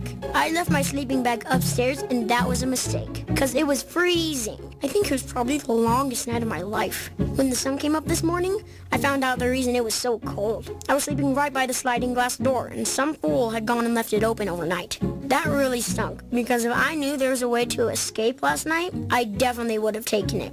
To read more about the sleepover, check out Diary of a Wimpy Kid, The Last Straw by Jeff Kinney. Explore new worlds and check out more cool books at your local library, and visit read.gov. Brought to you by the Library of Congress and the Ad Council.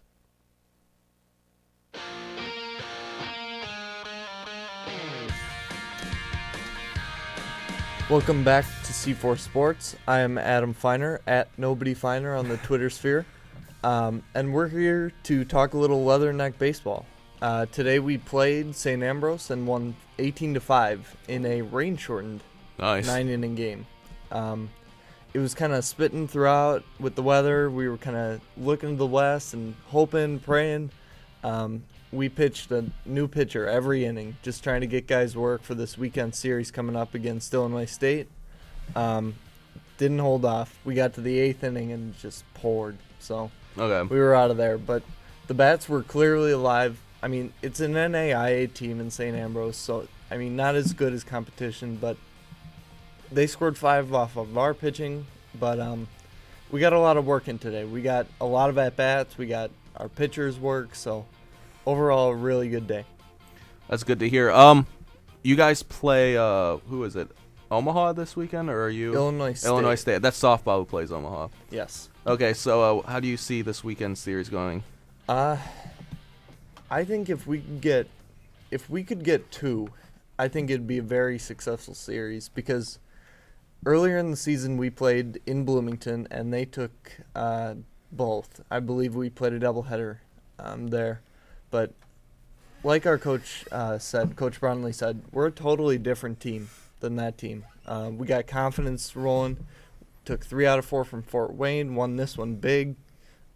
Everybody's healthy, so I see 2 wins out of this weekend. I mean, it's at home, so, and we've played well at Alfred D. So I see 2, and if we can get 1, we'll take it. It's non-conference, so yeah, we're just trying to get ready for the postseason. I gotcha. How much longer do you guys have on your regular season? Oh, let me see. Well, we got this weekend. We go to South Dakota State. That's in Brookings next weekend, and then we are home against Omaha. Okay. To wrap up the. So you guys are almost regular done. season. You're pretty close. Yeah, we're close. So. Okay. Come on and support. Yeah, I have a question as far as how y'all play this year. What would you characterize your team as? Are y'all more of a run scoring team, or are you more of a y'all like to be more of a defensive ball club first? It's funny you ask that, because we can win or lose ball games either way.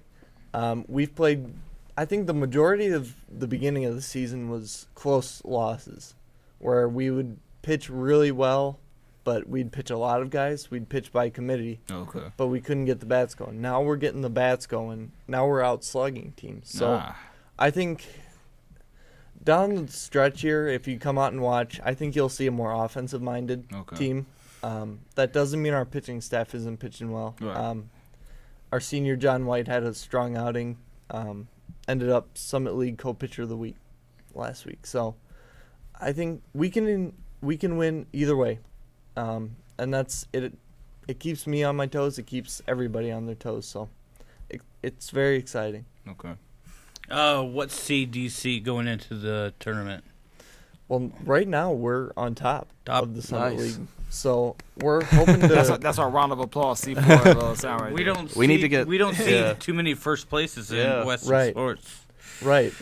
So we're really trying to hold on to that. I said last week on the show that we were in 4th place, but it's really compact. What do you know? Yeah. We take 3 out of 4 from Fort Wayne, and we're in 1st now. So it sounds like you guys have kind of taken in basketball from last year as the top spot in Western athletics. A little bit, yeah. But, well, people will like to point out that our record is below 500. But our conference schedule is one of the best we've had in a decade. So things are definitely looking up, and I would say 1 right now. I mean, we're the number 1 seed right now, and we're playing well. So I would anticipate the 1 seed. And one follow-up question. I remember you saying this a long time ago when we first previewed Western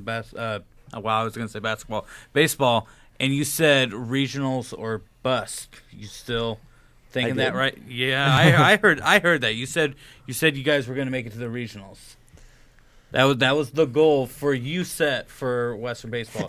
You still see Adam's face is saying we might have to check the tape on that comment. We'll have to check the tape, 'cause I'm pretty sure you said NCAA regionals. Do you still think that? I actually do think that. See, you kind of caught me off guard with the question. I had to think about it a little bit, but now that I thought about it, we're in position to be the number 1 seed in the tournament right now. And what scares me about that tournament, though, is anybody can beat anybody. So we got to bring our A game every day we're out there.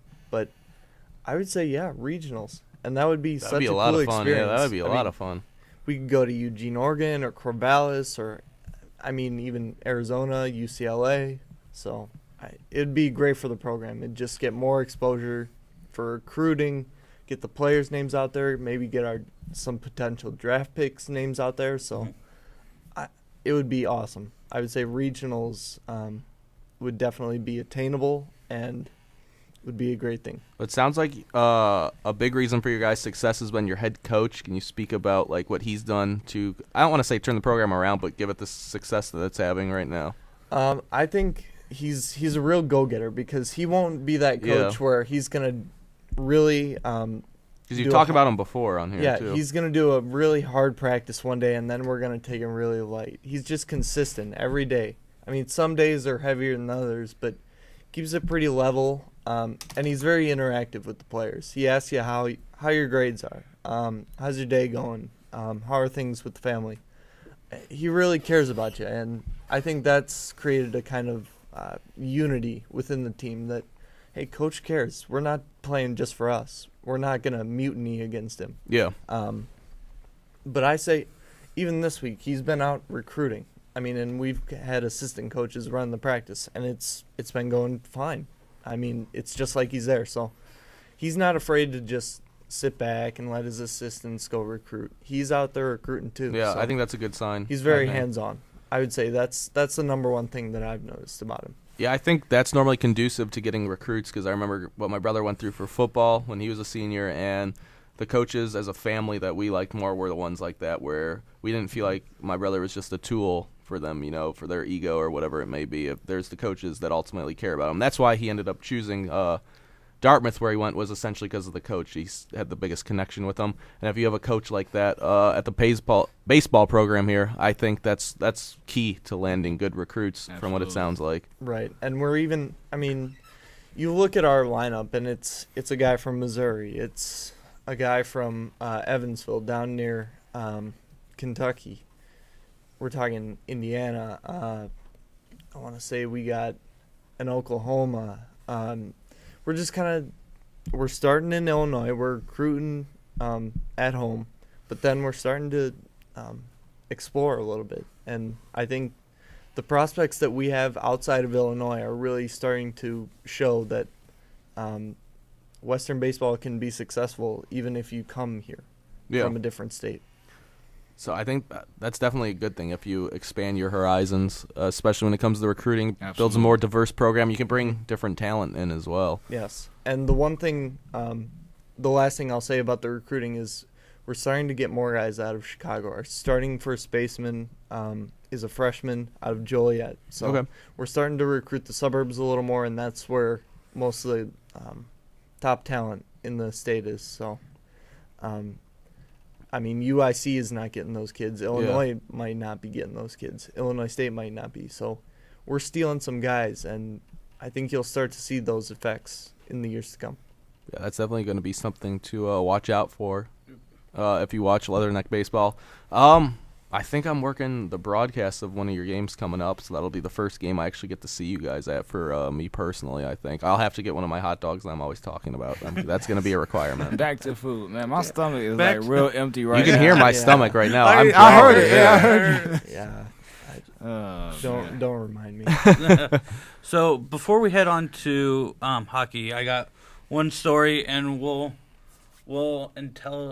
give you guys education about it, I guess. Please do. I made the tweet earlier when he said that he might not be here. I'm like, oh, I've got to talk about baseball to people that don't care. How could you do that? But story I want to bring up is Michael Pineda. Oh yeah. Michael Pineda played against the Red Sox. First inning. First or second inning, they saw. Oh, yeah, okay. I didn't know that was his name. We know what's going on. I didn't know that was his name. So this next game, he gets lit up by the Red Sox again. Yep. In the first inning, comes back and has a foreign substance, not on their wrist, not even hiding it, on the big neck of his, and it's just all over. Yeah. And then Red Sox management had to come out and say something. And the video was just hilarious. The umpire touches his neck and goes like, you can see from the camera angle, that's pine tar, and tosses him. It's an additive that everybody says that everybody has a little bit of foreign substance. Yeah. Gotta hide it. And I don't know how, and Girardi being the idiot he is, saying that I didn't think it was illegal. Or it was something like that. Yeah. It goes like, I didn't know he had it on there, and he was trying to have plausible deniability. I'm going like, well, then you're an idiot. So, what's your take? I mean, he had a 10-game suspension, and by it's looking that he's only going to miss one start, because why they have so many suspensions for baseball for pitchers is that you could basically throw him out each say because like he's going to be starting pitcher, so you get those games. I think they need to change that and say that you're going to miss 3 starts of your scheduled starts. They need to get rid of that doing 10 games and you miss 2. You're going to miss 3 regular starts because that's how baseball. That's how infielders are. You're suspended 2 or 3 games, and if a star player, you have to call somebody up. I think they need to do something with that. No, I definitely agree. I hadn't really thought of the change in suspension. I've always liked that idea. I mean, you're going to suspend a pitcher, 5 games. Well, he misses 1 start. Right. You suspend him 1 game then. Yeah. I like that idea where you suspend him 3 to 5 starts or something for the pine tar. But going to the pine tar, I saw both incidents. It was obvious he had it on his wrist the first time. And they didn't do it. They just kind of gave it the cold shoulder. Just, like, wagged the finger saying... because I think he wiped it off. He wiped it off. Yeah. After the coaches say, you need to get it off because we can see it on the video. Yeah.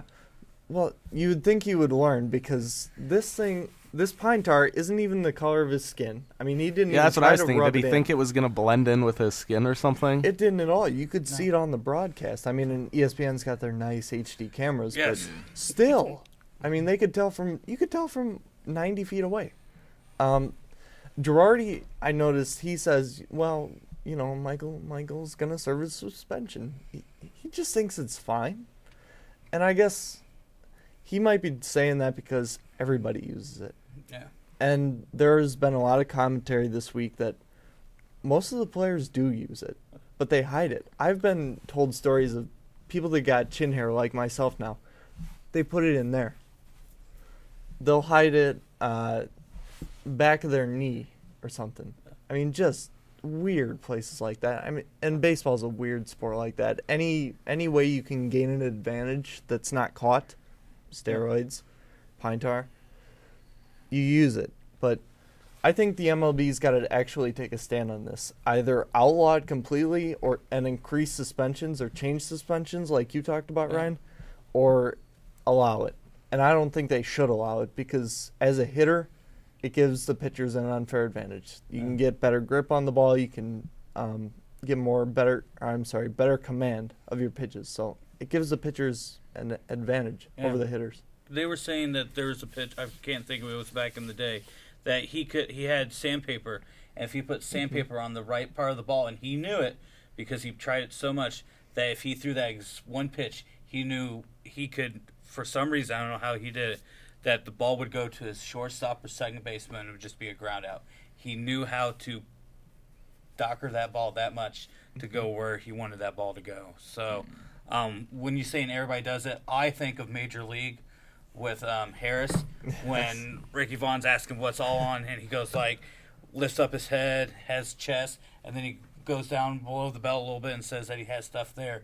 So it's showing that it happens, and I think they need to outlaw it. I mean, it's almost a performance-enhancing thing for the pitchers, so you have to have some kind of ban of it. Or what do you think, though? I saw a couple pitchers, they were asked about it, especially older pitchers. They said the pine tar helps because you don't want to hit anybody. Yeah, that's what I was going to ask. Yeah, I was going to ask about that, because that's when they say it's acceptable is on like a cold night or poor conditions. As pitchers, you don't want to nail anybody with a 90-plus mile-an-hour fastball. What do you think about that if it's when they use it for that? But you have the chance to usually you ask the umpire, can you go to the mouth, lick your fingers so you can get grip there. I think that's good enough. If you can't have control in cold weather, then how are you gonna pitch in October if your team, because it's going to be cold then? I was just wondering what you thought, because I've heard multiple guys say that on ESPN. Yeah, I think the mouth is good enough. I umpire my first game's tomorrow, and it's probably going to be cold, and the pitchers are going to ask me, even as young kids, coaches are going to like, can they go to the mouth? I'm like, yes. Or if it's warm enough, I'm like, you can still go to the mouth, but your shirt better be wiped off because it's an illegal pitch. Okay. It's supposed to be an illegal pitch. Each time that pine tar hit that ball, it's supposed to be an illegal pitch. It's supposed to be a ball or an automatic walk to first base. Yes. If you see it, and of course the umpires weren't seeing it. Yeah. So it's like I said, it's an illegal pitch, and it's coming from my mind. Yeah. So that's how it is. So one other story I want to quickly hit is it's going to make Matt happy. Is Jose Abreu. Where did this guy come from? He was a big signing over the offseason. Buddy of mine that does fantasy told me, goes like, if he's still there halfway through towards the end, pick him up. I got him to the second to last pick because nobody wanted to touch him, and I am glad. He is the first rookie. I think he leads all rookies of all time with 10 home runs and 31 RBIs. Don't know what he did today, but I think Scherzer basically like stopped the White Sox offense with Abreu. So I told you that it's going to be worth watching the White Sox. Yeah. Maybe not for the win-loss, but I think Abreu's going to put some. Because I remember reading a lot about him. He was our big pickup in the offseason, and a couple of my Cubs friends who are Cubs fans were questioning because we signed him. We paid a lot of money to get him because I believe he came from Cuba. Yes. And it was kind of, everybody was questioning. He's unproven. He hasn't been tested in the MLB yet. Is he really worth the money? So as a Sox fan, it's real good to see that pay off. He's having a terrific start to his career. My dad, obviously, he's a huge White Sox fan. For him, it's all about Bears, Blackhawks, and Sox. So he watches like every Sox game, basically. And he sent me a lot of stuff. He's in love with this guy right now. He's sent me multiple texts, multiple ESPN stories about him. So it's good to see. I've only seen him play a few times. I've only caught a couple White Sox games so far this year. I didn't expect much about them, and not being a big baseball fan to begin with, so I wasn't too interested in him at all. But I've seen him play a couple times. I saw he had a home run in one of their games that I was watching, and I was like, okay, so maybe this is going to pay off. And now seeing everything he's done and hearing about it, he got AL Player of the Week or Player of the Month or something, I saw, and I'm just it makes me feel good because I know we also got that right fielder from Detroit, and who's supposed to be the next Miguel Cabrera from everything I've heard. Hawk Harrelson, the Sox announcer, said he's the best young prospect he's ever seen. So I'm just happy to see the Sox have at least two guys who are young and extremely talented. I think you're definitely right. You're talking about Avisel Garcia. And actually, I believe he is out for the year. Really? With, I want to say shoulder. Yeah, it is a shoulder injury. He was going to make a diving catch, got it rolled under, and I believe broke his collarbone. Okay. So, well, he's gone.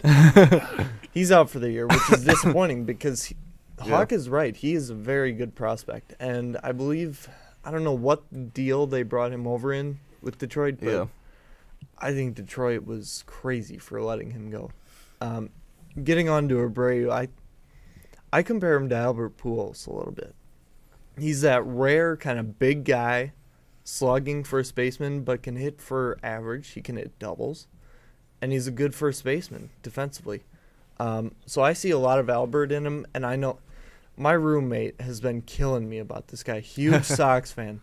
He's the MVP. Just pencil him in already. Easy. There's this guy named Mike Trout that plays in Anaheim. And it's also still, it's not even May yet. Right. I mean, we got to remember it's still early, but if he has 110 RBIs and 30 home runs, well worth the money already. I mean, it's huge because this guy's 27 coming over from Cuba, and he's probably going to want another deal after this 5-year deal. So he's kind of playing for this, like, $200 million plus deal right now he's got going on. But it's great. I think it gets people. He had the walk-off grand slam, I believe, the night of Game 5 for the Blackhawks and Blues because I was in St. Louis and my dad sent me that text. Yeah, I mean, clutch when you want him to be. Yeah. So he's great, and I actually hope he stays in Chicago because he brings people to the cell. I mean, it's been a big story this year about the White Sox and their lack of attendance at U.S. Cellular, and it's partly due because school's still in. Yeah. I mean, well, I was going to say, that's going to change for me because I'm going to multiple games, whether they're good or not this summer. Right, and I think you'll get your money's worth because that's a good young team, actually, that's shown a little something. I was worried about Flowers at catcher. He's had a good year. Gillespie has had a good year at third. Sale's got to keep healthy. He's on the DL, short little stint with tendonitis right now. But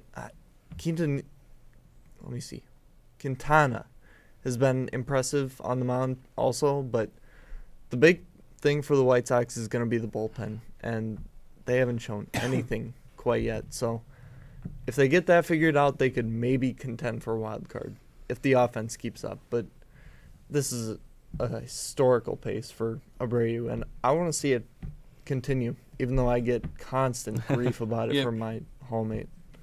Yeah, I think the start reminds me a little bit of Albert Pujols.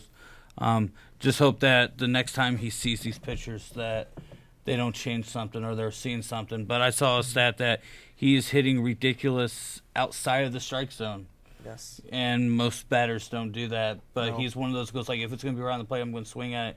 And he's batting over 350 for pitches outside of the strike zone. So you're going to have fun watching some White Sox games. They might not be important games, but maybe for a rookie of the year. As long as they're in contention, if they're able to keep it somewhat close, I'll be happy. And you'll have me watching baseball. If at the end of the year, if they're even close to contention, I'll watch some Sox games. Nobody else is going to be the Cub fans aren't going to be watching at the end of the year. No, that's been something we've had a good start to the year, and the Cubs I know have not. So I have more friends that are Cubs fans than Sox fans. So at the end of the day, when it comes to baseball for me, I just worry about beating the Cubs. Anything else is just bonus for me. As long as the Sox can beat the Cubs and win, I think it's the BP Cup is what we have in Chicago. As long as we get that, and I go to BP Oil when I go fill up the car when I'm home. My mom tells me to go fill up the car, and I go to BP down Hobson Road, and I see the White Sox with that cup because they put the picture up at BP. I'll be happy. So that's what I'm worried about right there. Anything else is just bonus for me when it comes to baseball. If the Sox make the playoffs, awesome. Bonus baseball for Matt. Yes. I think that's it for baseball, and it's about time for some NHL hockey playoffs. Basically, all the series are going to be done after the end of the year, so we're going to take a short little break or just keep on going? We'll take a quick break. Yeah, we have to get our thoughts together here on C4 Sports. We got to prepare our hockey coverage for you guys. Yeah. So we're going to take a quick 60-second break, but on the other side, for the last half hour of the show, we have NHL playoffs coming up. Keep it right here for the best sports talk in Macomb. It's C4 Sports right here on 88.3 The Dog.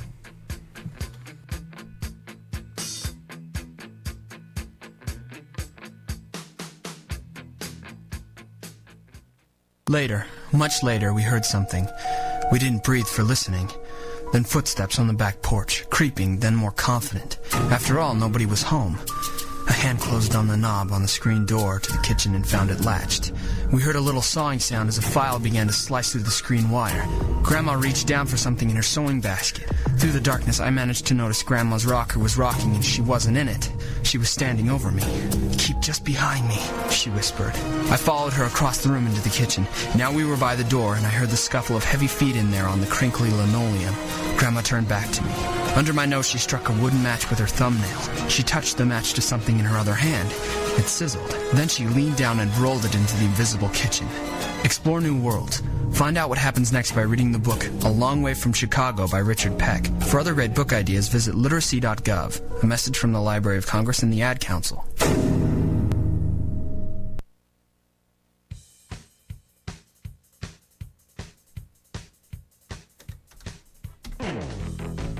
All right, welcome back to C4 Sports right here on 88.3. And, of course, we're going to start our hockey talk off with the Blackhawks defeating the Blues in 6 games. After dropping the first 2 in overtime, the Hawks had their backs against the wall, and they came through, winning 4 straight games against Ryan's St. Louis Blues. I had the pleasure of being at Scott Trade Center for Game 5, best moment of my life. First playoff game I ever went to, and Jonathan Taves scored the OT game winner. And I'd say about 40% of the building was Hawks fans, and we went nuts. My voice is I still have a little bit of a sore throat from screaming so much during Game 5 at the Scott Trade Center, and then blaring Chelsea Dagger on the way out of the parking lot in downtown St. Louis was probably one of the best moments of my life. But it was a good series. Me and Ryan talked a lot about it, a lot about what the Blues need to do this offseason. What do you take away after seeing that? And I know you've got a lot to say about this and a lot to tell the St. Louis Blues upper management about what they should do this summer. Ryan Miller is gone in my stance. He did not work. I was going to bring it up of the record before and the record after they got Ryan Miller. Yes, did he keep him in games? Yeah, I'm going to give you that. But I didn't think the team unity needed to be broke up in the first place. We have a great goalie in the AHL that just won Goaltender of the Year. Doug Armstrong, our general manager, already said that he will be up in playing in a Blues uniform next year and going to be competing for starts. And he goes like, the question is it going to be basically Elliott and Miller? And supposedly this, I don't know if it's this week or next week, he's going to sit down with Ryan Miller and see if he wants to be a Blue and see what's going on. That's basically my opinion. I think Miller was the reason why. You're supposed to be a stud goalie. And when you can't perform and you got 2 great backups, well, 1 backup and 1 in the minors, you need to do something about it. I think the injuries came at a wrong time. Even though the Blackhawks had him, you have more role players and more players that's been in to the playoffs. When somebody's your best player that hadn't played since March 14th and keeps you in the series, Tarasenko, that's bad news. The hit to Backus also hurt. He's that big in the front of the goal presence that they just didn't have. And as a Blues fan, it's just like last year. And it will be a baseball talent until the Blues fans, the diehard Blues fans are kind of like, we've gone to the playoffs, but we can't get out of that first round. And it's been like that for a while. I mean, you're number 1 seed. Hasn't been 3 straight years, I think. I don't even know if they made it 3 years ago. But I know they lost last year and this year. I don't know about the year before. But no, I think changes need to be made.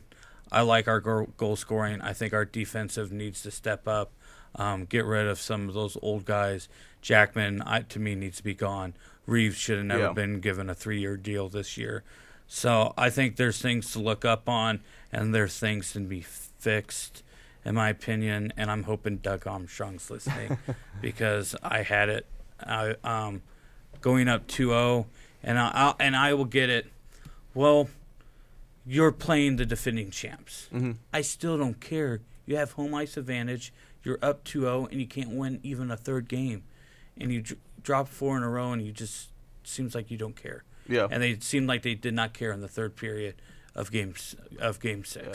I think they did, but I think Ken Hitchcock said it the best. What he said was the sharp goal, the breakaway, which made it 3-1 for Chicago, kind of just took the air out of the sails. Really, everything after that, I don't want to say it didn't count, but St. Louis had to press. They had to play I think, a more aggressive offensive style, which is and what they don't do. no. That's not them at all. And that's when you saw, because the next Hawks goals, the other two, one was a nice redirect by Shaw, which, I mean, there wasn't much you could do about that. But then the Keith goal to make it 5-1 was just St. Louis got caught in a 2-on-1 because they were playing a style they don't like to play.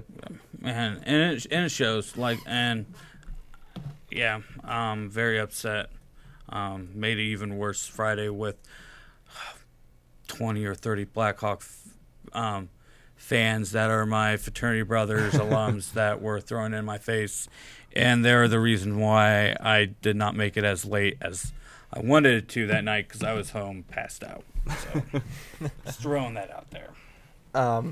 You touched on it a little bit there at the end there, Ryan. I think the one thing I noticed a lot about the Blackhawks in the series. I noticed the one thing that's glaring about the Blues is the defense. It's old. It looked slow. When the Hawks players got in space in the 2-on-1 and the 3-on-2s, the Blues' speed was exposed on defense. I mean, with the Blackhawks, you got Hjalmarsson, who's quick. Yeah. Keith, who is Norris Trophy. Yeah, he should win it. If he doesn't win it this year, I mean, I don't know what to say about that. So I think you got to get some youth in there. I think you got to get some energy in that defense because the offense is there. I mean, Steen is going to score. Tarasenko is going to score. But what to do in goaltending, your guess is as best as mine. I think it could either go two ways. I don't mind if Elliott plays because I think they had a very good thing going. I mean, they were the number one seed for a while there in the West. Mm-hmm. So, and you touching on that, possibly breaking that up was debatable. I mean, you bring in a big name like Ryan Miller, it might tear the team apart a little bit. But I want to get to the real turning point, I think, was Taves' game winner in Game 5. Because I think that really took the sails out of the Blues, where you had them 2-2. Well, it went into OT, correct? Mm-hmm. Yeah. Because the Blues tied it to start the third period, early in the third. And they actually played better for most of the third period watching it live. But then OT was just all Hawks, and the Hawks caught them in a bad change. And it was off a block shot, too, and Taves just he has some of the sweetest hands in the league, and it showed on that play. Right, and I think the defense got exposed there. And I think that definitely the turning point, because you get Taves in open space, and every Blues fan is holding their breath saying, oh, gosh, please, please, please stop it, Miller, and it didn't happen.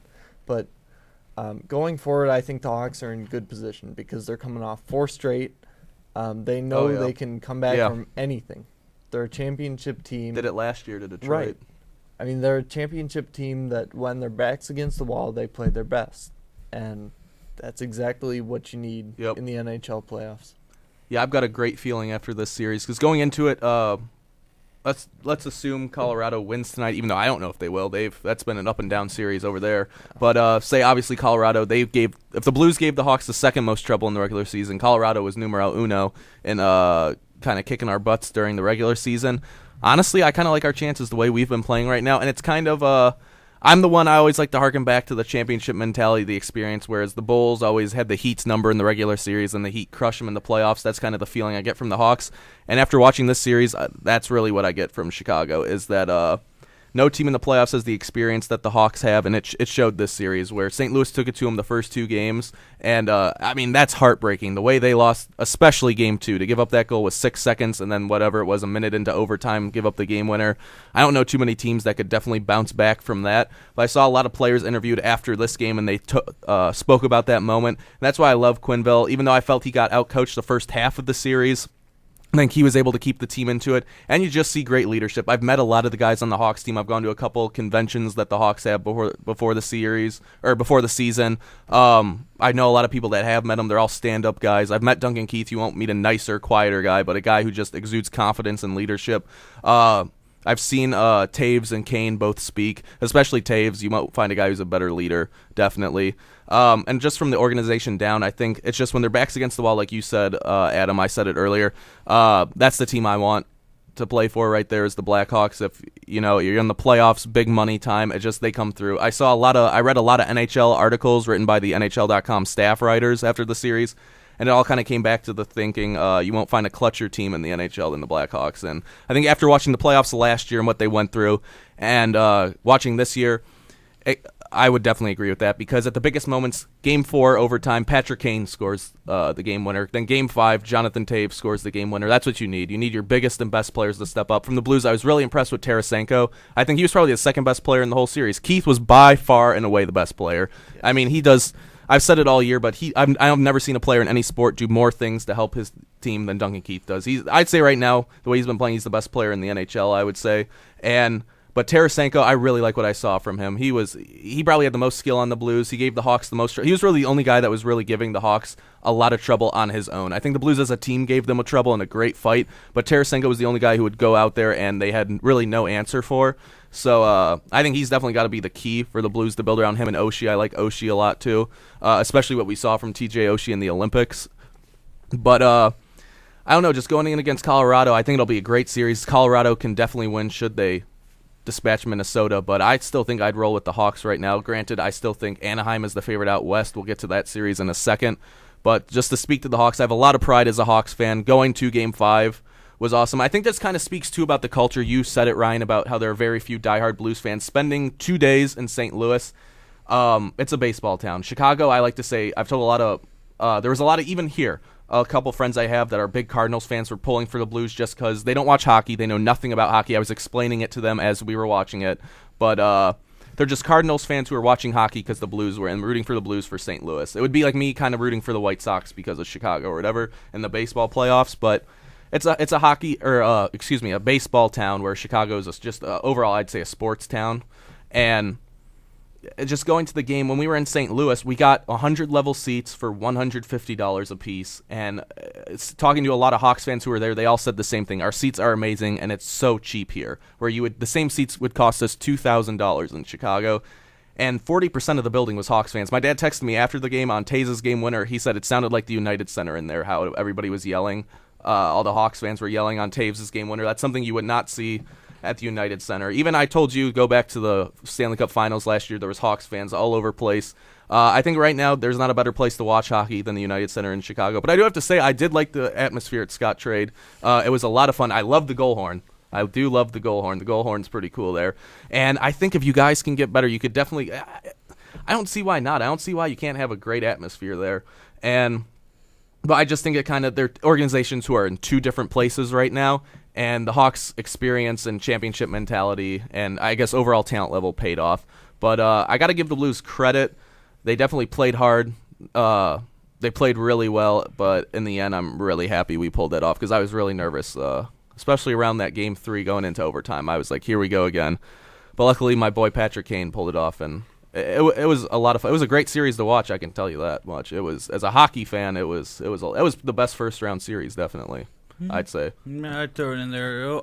I'll throw it in there. But so if it's such a great experience, why is it $2,000 for a ticket? Because everybody wants to go. It's the hottest ticket in town. I don't care if you have to basically go bankrupt to see a game. It's not. It's to me that experience is not worth it.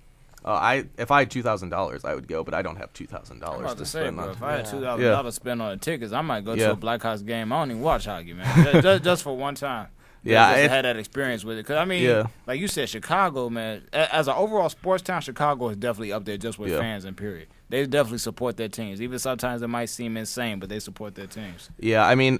And just playoff hockey in general, even though it wasn't in Chicago, I'd still say that was the best atmosphere I've ever been in. Like I said, it was the only playoff game. I've been to countless professional sporting events, whether it's basketball, hockey, baseball, football. I've been to all of them, and not just in Chicago. I've been to multiple places over the country. But for this playoff hockey game, it was electric in there. I've never experienced anything like it. I thought I was going to have a heart attack, especially going into OT. Like, words can't describe what it was like. It just kind of proved to me, too, just in general, there's nothing like the Stanley Cup playoffs. Not March Madness, NBA playoffs, NFL playoffs. I mean, the Stanley Cup playoffs, it's as good as it gets. And that's what I've always said about hockey games is you can't get an atmosphere like an NHL game.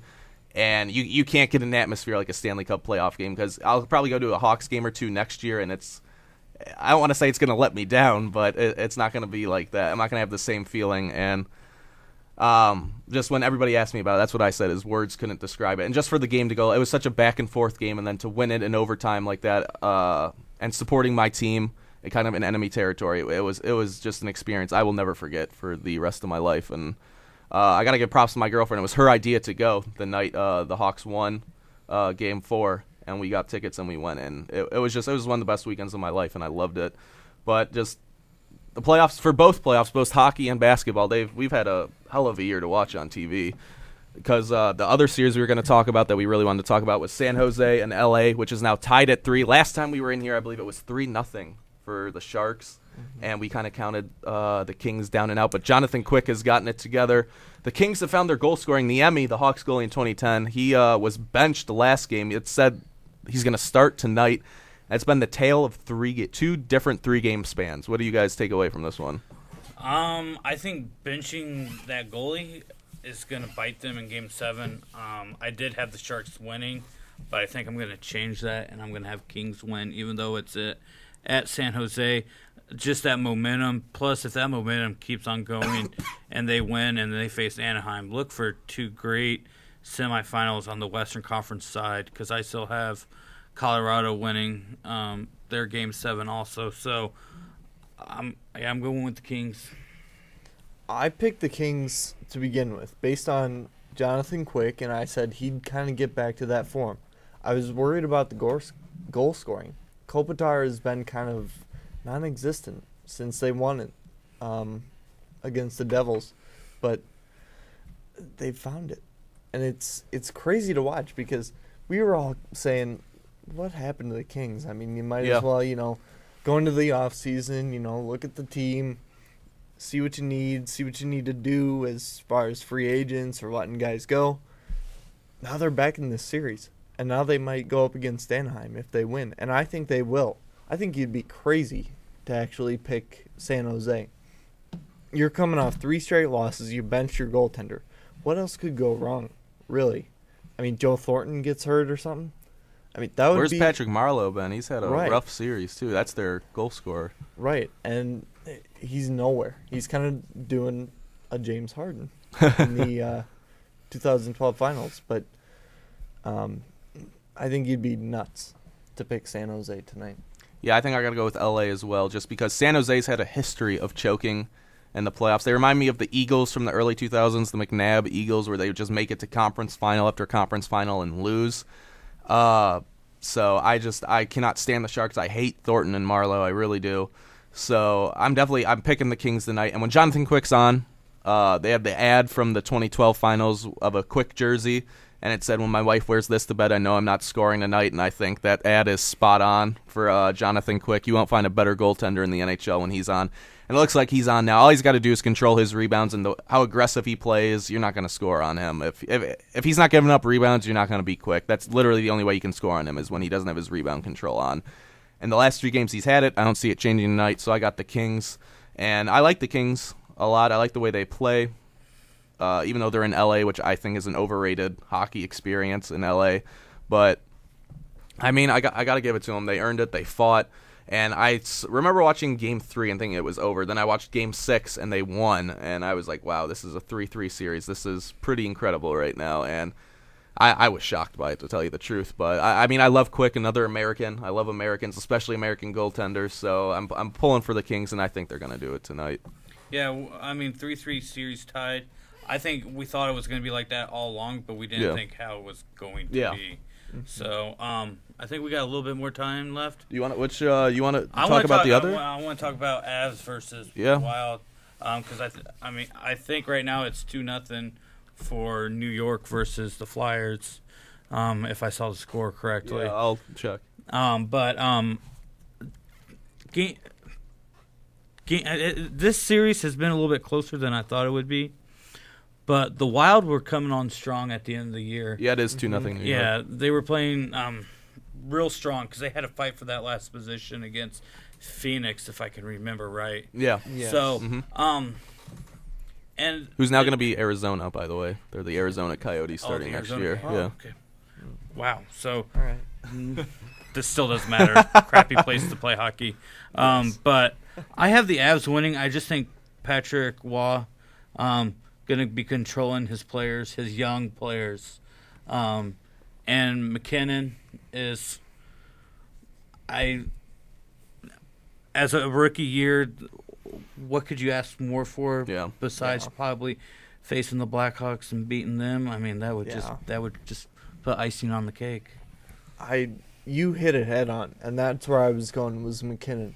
Because we were all saying, well, he grew up in the same hometown as Sidney Crosby. He's going to be the next Crosby. He's actually lived up to the expectations so far as his rookie year. But I think, I don't know, because the Wild come back in Game 6 and they win that. Barry is out for Colorado, and he's one of their big pieces. So I am torn 50-50. And, I don't know who I want to play if I'm the Blackhawks right now. Because Colorado had your number in the regular season. But now Minnesota is coming on strong and has always kind of been this nagging little team to the Blackhawks. Yeah. So I'm completely split, and honestly, I would have to say I would rather see Minnesota, but and you touched on it, because of the youth, they might not know they're in this huge situation, but it'll definitely be interesting to watch tonight. To see how that youth responds to the big game situation. I just got to say, how about Zach Parise? He's one of my favorite players because he's been the captain. He was the captain this year for USA, if I'm not mistaken. I think, was he in 2010 as well? Yes. Because I know he was the guy who scored the goal to force overtime, and when we had the empty net, I believe it was. He was in 2010. Yeah, I'm pretty sure he was the guy who. I think he was the captain, but I'm pretty sure he was the guy who scored when we had our empty net with about 10 seconds left to force OT in the gold medal game. So Zach Parise has a close place in my heart as a Team USA fan. He's known as Captain America to me, so that's why, I'm pulling for the Wild. I think I'd rather face the Wild. They are the hot team. I don't think either of them will be an easy matchup for Chicago, but I do think we have a much better chance against Minnesota than Colorado, if only because we match up better against them. And Colorado has had our number during the regular season. I think the Hawks beat whoever they face, but I think it's a tough matchup. It can really go either way. I think you're going to see a great series, especially if it is Hawks and Colorado. I think that one goes 7 regardless of who wins it. But I think I'm going to have to go with Colorado over Minnesota tonight. Darius, do you have any thoughts on the hockey playoffs from what you've heard? Well, let's see. The Blackhawks are down 2-0. And when we did this whole hockey thing, I think I picked the Blackhawks to go all the way to the Stanley Cup Finals. So once again, let's just be example. When you have Darius' support, nothing is too hard. I'm going to go ahead and buy you. I'm getting a customized Darius Hawkins Hawk sweater for Mr. Hawkins over there. Best believe I'm going to wear that thing proudly, too. Best believe there's no shame out here, okay? I like the Blackhawks logo, yes. So I support that. And their colors, red, looks very nice on me, I've been told. And when I say I've been told, I think I told myself that. But still, I've still been told it. All right, so final thoughts before we sign off tonight. Hockey, basketball playoffs, anything. Let's go Portland. Let's go Portland, and let's go Avs, and hopefully it's when we come back next Wednesday, we have a pretty good idea. It's going to be a good semifinal matches for NBA. That's what I'm really looking forward to, because if it's going to be a snooze fest, there goes the ratings. We've been very spoiled to have very great first-round action in both the NHL and NBA playoffs. And lastly, hide your pine tar pitchers, please, or get rid of it, or use it. I don't care. I think I just got to finish with Let's Go Hawks, and Hawks Nation keeps showing up at the opponent's buildings. That was a lot of fun. I took a lot of pride in that. But yeah, we've definitely been spoiled. Great series all around from both playoffs. A lot to talk about, bringing us right to the edge. We got 1 minute on the clock here in Studio 326. Well, that's going to be it from the third floor of Salee Hall. We have one more show. We are coming in. We're doing overtime on finals week. It'll be our final show of the school year. So I guess it's time to sign off until next week. My name is Matt Langman. That's at LmanMatt. Go ahead and tweet at any of us next week if you want it answered live on air as usual. My name is at Nobody Finer. I'm sorry. No. Jeez. Adam Feiner, at Nobody Finer on the Twitter sphere. And I'm Ryan Mason, at Mason_IL Chief. And I am Darius Hawkins at _Hawk_13. So we will see you all next week with a lot more playoff talk coming up. This has been C4 Sports, the best sports talk in the Macomb area, right here on 88.3 The Dog. Urban Music is coming up next. Thanks for listening, everybody.